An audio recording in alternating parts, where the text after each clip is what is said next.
In a small African village nestled by the banks of a winding river, there lived a girl named Adama.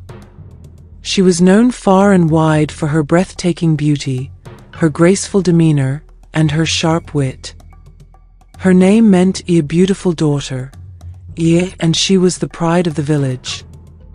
Yet, despite the many suitors who came knocking at her door, Adama turned them all away, refusing to entertain the idea of marriage. Instead, Adama took pleasure in the simple joys of life. She spent her days wandering along the riverbanks, her ebony hair trailing behind her like a dark river itself. She would often sit by the water's edge, watching the shimmering fish darting beneath the surface, their scales flashing in the sunlight. As the years passed, the men of the village grew increasingly desperate to win Adama's heart. They would bring her gifts of flowers, jewelry, and sweet treats. They would serenade her under the moonlit sky, their voices blending with the night sounds of the village. But still, Adama remained unmoved. Instead, she made a peculiar demand of any man who sought her hand in marriage. They must first prove their worth by cooking and cleaning for her, tending to her every need like devoted servants.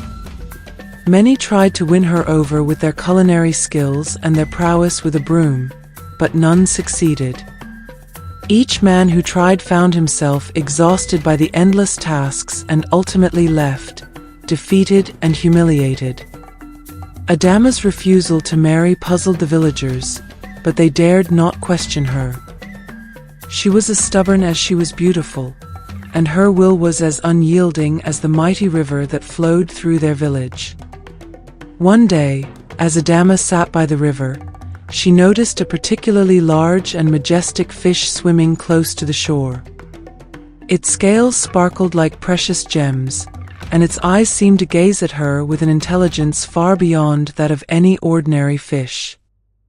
Intrigued, Adama reached out to touch the water, and to her surprise, the fish swam closer, allowing her to stroke its scales. From that day on, Adama visited the river more frequently, and the fish always seemed to be waiting for her. She spoke to it as if it were a close friend, sharing her thoughts and dreams. In time, she began to feel a deep connection to this mysterious creature, and the idea of marrying a human seemed even less appealing.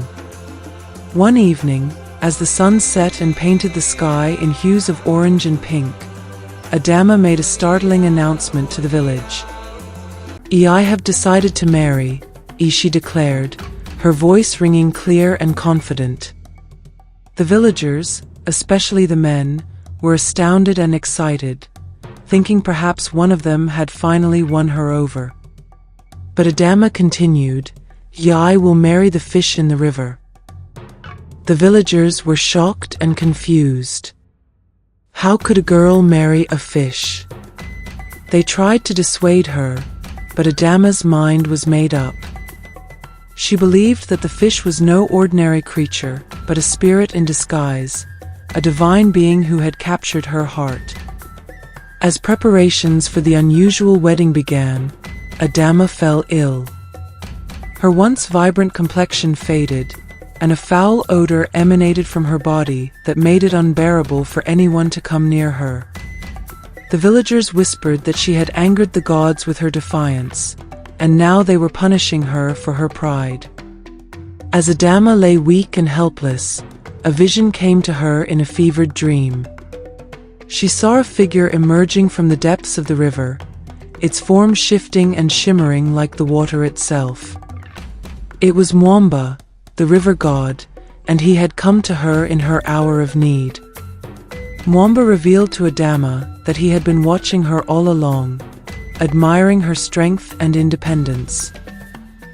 He had seen how she had refused to settle for any man who could not match her spirit, and he had grown to love her for it. With his divine powers, Mwamba healed Adama's sickness, restoring her to health and beauty once more. But he also issued a command: Adama must marry him, for they were destined to be together. At first, Adama balked at the idea of marrying a god. She felt trapped by the weight of divine expectation and the demands of the villagers. In a moment of panic, she fled the village under the cover of darkness, leaving behind the only home she had ever known. Adama traveled far, reaching a neighboring village where she hoped to find peace and anonymity. However, her absence had dire consequences. Back in her village, the people began to fall ill, one by one. The once vibrant and healthy community was now plagued by a mysterious sickness that no healer could cure. Desperate to save their loved ones, the village elders consulted the oracle, who revealed the truth. Adama has angered the gods by refusing Mwamba and fleeing her destiny. To restore health to the village, she must return and fulfill her promise. With heavy hearts, the villagers sent 7 brave men to search for Adama. These men, each skilled and determined, set out on a journey fraught with challenges. They traversed dense forests, crossed treacherous rivers, and climbed steep mountains in their quest to find Adama. After many weeks of searching, the men finally discovered Adama in the neighboring village. They explained the dire situation back home and pleaded with her to return. Adama, seeing the desperation in their eyes and feeling the weight of her actions, realized she had no choice but to go back. Upon her return, Mwamba appeared once more, this time in a form even more majestic and awe-inspiring. Adama, he spoke, his voice resonating with the power of the river. You cannot run from destiny. You must embrace it. With a heart full of remorse and a newfound understanding of her role, Adama agreed to marry Mwamba. The village held a grand ceremony by the riverbank, where Adama, dressed in a gown woven from the finest silk, and Mwamba, appearing as a regal figure of divine grace, exchanged vows. As they pledged their love and unity, a miraculous change swept over the village. The sick were healed, and the air was filled with the sweet scent of flowers and fresh rain. The river flowed more vibrantly than ever, and the land seemed to sing with life. Adama left behind her days of solitude and embraced her new role as the wife of the river god.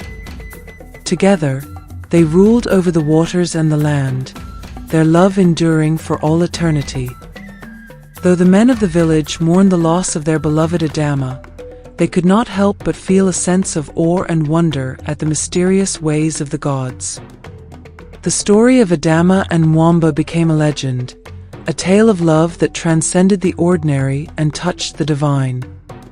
The villagers, inspired by their story, learned to respect the balance between human desires and the will of the gods, ensuring peace and harmony in their lives for generations to come.